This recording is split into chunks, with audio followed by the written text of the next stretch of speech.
Magical robot tree golden robot. Jodhpur नामी गांव में राम गोपाल कहकर एक रोबोट डीलर रहा करता था।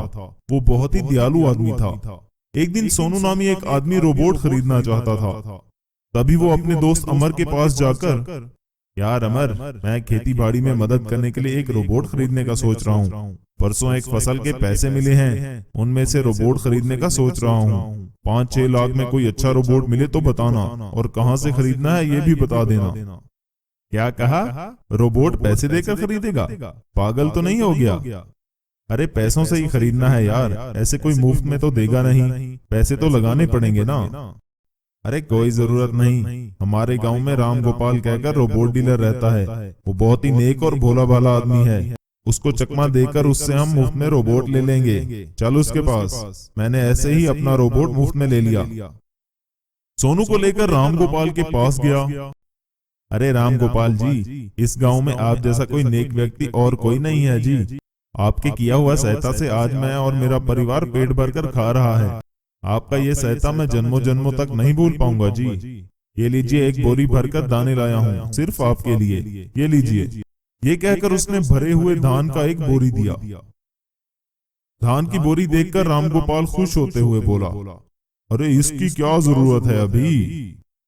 अरे अरे, ऐसा नहीं कहते राम गोपाल जी। मुझे लगता है आप अपने पिछले जन्म में राजा महाराजा थे शायद, वरना आप जैसे दान करने वाले महापुरुष को कहीं नहीं देखा। आप जैसा मन सबके पास नहीं होता है जी। इनसे मिलिए, ये गरीब किसान है, खेती बाड़ी करने के लिए बहुत मेहनत कर रहा है। अगर आप उसे रोबोट देंगे तो इसका एहसान सारी उम्र याद रखेगा। अच्छा तो ऐसा बात है, ठीक है ले जाओ। मेरे पास एक ही गोल्डन रोबोट बचा है, ले जाओ तुम। कहकर उन्हें वो रोबोट दे दिया। खुशी से वो रोबोट लेकर चला गया। ये सब देखकर राम गोपाल की बीवी निर्मला, सुनो जी, आप ऐसे सबको मुफ्त में रोबोट देते जा रहे हैं, तुम्हारे पास उधार के अलावा और कुछ नहीं बचा है। जो कोई भी आपकी प्रशंसा करता है आपका सीना चौड़ा हो जाता है और आप बड़े दयालु बन जाते हो। आपको कोई जिम्मेदारी महसूस नहीं हो रही है ना? कभी सोचा है हमारी लड़की की शादी कैसे करेंगे, इसे क्या देकर भेजेंगे? जितना था हमारे पास सब कुछ ऐसे दान में देकर लुटा दिया। अरे तुम क्यों चिंता करती हो, सब ठीक हो जाएगा, बेफिक्र रहो। कैसे बेफिक्र रहूं जी? अगर आप ऐसे ही गलती पर गलती दोहराते जाएंगे तो कैसे चलेगा? ये कहकर वो दुखी हो रही थी। तभी एक साधु बाबा उनके घर आया। पति पत्नी दोनों साधु को देखकर खुश हो गए। साधु बाबा की खूब खिदमत की और उसे खाना भी दिया। तब वो साधु बड़े खुश होकर बोले, बहन जी, आपने जैसे मेरा आदर किया है, ये देखकर मेरा भी आपके लिए कुछ करने का मन कर रहा है। आपके पास जो भी सहायता के लिए आते हैं उनकी बिना मना किए हमेशा उनकी मदद कर रहे हो। ये अच्छाई कभी नहीं मिटेगी। इस मंत्र जल को ले जाओ और अपने आंगन में छिड़क कर एक पौधा लगाओ। वो पौधा आपको रोबोट देने वाले पेड़ बनकर उगेगा और आपको बहुत सारे रोबोट भी देगा। ये सुनकर निर्मला ने साधु बाबा से मंत्र जल ले लिया और अपने आंगन में मंत्र जल छिड़क कर एक पौधा लगाया। अगले ही दिन वो एक बड़ा पेड़ बन गया था। उस पेड़ पर बहुत सारे गोल्डन रोबोट्स उगे। ये देखकर वो दोनों चौंक गए। तभी निर्मला ने कहा, सुनिए जी सुनिए, कल वो साधु के दिए हुए मंत्र जल से पूरे पेड़ पर गोल्डन रोबोट उग गए जी। अब तो अपनी दरिया दिली छोड़कर अपना दिमाग लगाकर इन गोल्डन रोबोट से पैसा कमाने का सोचिए जी। तब राम गोपाल ने अच्छे से सोचकर इन गोल्डन रोबोट्स को तुड़वाकर नीचे उतरवाया और निर्मला से कहा, देख लिया हमारे सब्र का नतीजा। हम इन गोल्डन रोबोट्स को बेचकर जल्द ही अमीर हो जाएंगे और इन पैसों से अपनी बेटी की शादी धूमधाम से करेंगे। फिर राम गोपाल ने इन गोल्डन रोबोट्स को बेचना शुरू कर दिया और बहुत जल्द वो धनवान बन गया। रात का समय था। अंजलि कोई बुरा सपना देख रही थी। उसी बीच वो एकदम से चौंककर उठ जाती है और अपने बेटे शंकर के पास जाकर कहती है, बेटा शंकर, तुम ठीक तो हो ना? क्या हुआ माँ, फिर से कोई बुरा सपना देख लिया क्या? बचपन से आज तक आप ऐसे ही बुरे सपने देखती आई हो। आखिर इस सपने का क्या राज है माँ? बेटा अब तुम सो जाओ, कल सवेरे बात करते हैं। ऐसा कहकर अंजलि सोने चली गई। दूसरे दिन फिर से शंकर अपनी माँ से उस सपने के बारे में पूछने लगता है। तब अंजलि शंकर को कमरे के तय खाने में ले जाती है, जहाँ पर एक बड़ा सा बॉक्स रखा हुआ था।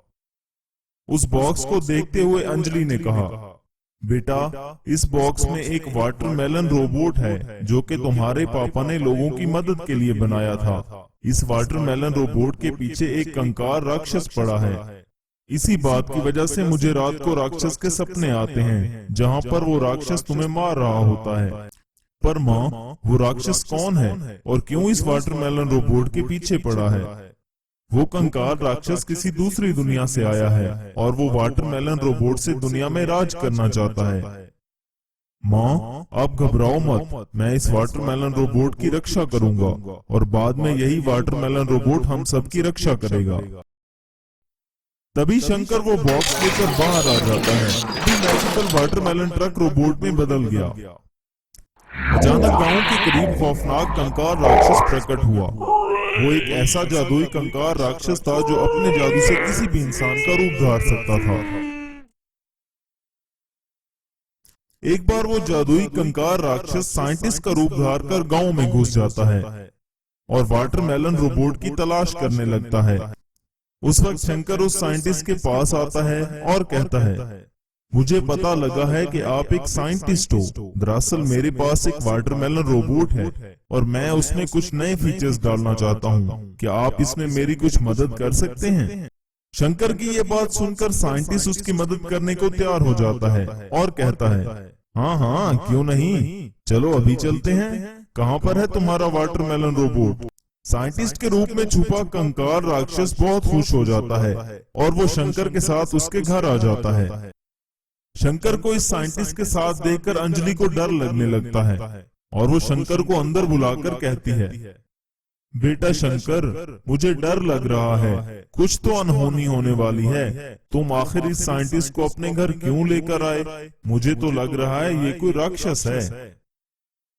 ये तुम कैसी बात कर रही हो माँ? हर किसी इंसान में तुम्हें वही राक्षस दिखाई दे रहा है। इस तरह इन दोनों की बातें चलती रहती हैं कि तभी साइंटिस्ट अपने असली रूप में वापस आ जाता है। वो एक जादुई कंकाल राक्षस बन जाता है। वो अंजलि और शंकर के पास आता है और जोर जोर से चिल्लाने लगता है। इस वजह से अंजलि डर के मारे बेहोश हो जाती है। शंकर अपनी माँ को जगाने की कोशिश करता है। तब वो जादुई कंकाल राक्षस कहता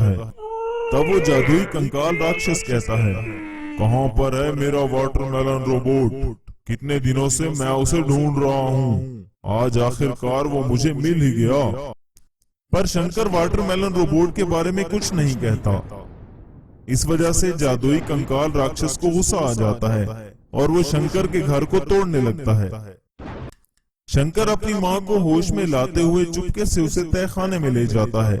तभी शंकर अपने मैजिकल वाटरमेलन रोबोट को एक्टिवेट कर देता है।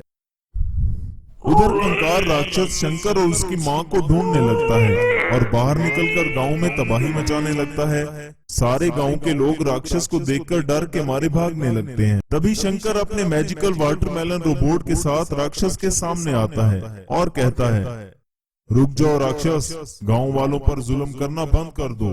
तुम्हें वाटरमेलन रोबोट चाहिए था ना, तो ये लो। तभी जादुई कंकाल राक्षस और वाटरमेलन ट्रक रोबोट में लड़ाई चालू हो जाती है। जादुई कंकाल राक्षस अपनी जादुई शक्तियों से वाटरमेलन रोबोट पर हमले करने लगता है, पर वाटरमेलन रोबोट कंकाल राक्षस के हर वार से बचते रहता है। तभी वाटरमेलन रोबोट जादुई कंकाल राक्षस पर बिजली बरसाने लगता है। काफी देर बिजली बरसाने के बाद जादुई कंकाल राक्षस वहीं पर खत्म हो जाता है। तब शंकर कहता है, वेल डन वाटरमेलन रोबोट, तुम बहुत बहादुरी से लड़े हो। आज से इस गांव की रक्षा की जिम्मेदारी तुम्हारी, ताकि कोई भी और राक्षस इस तरह गांव का नुकसान न कर सके। उस दिन से वाटरमेलन रोबोट गांव की रक्षा के लिए हमेशा के लिए तैनात हो गया।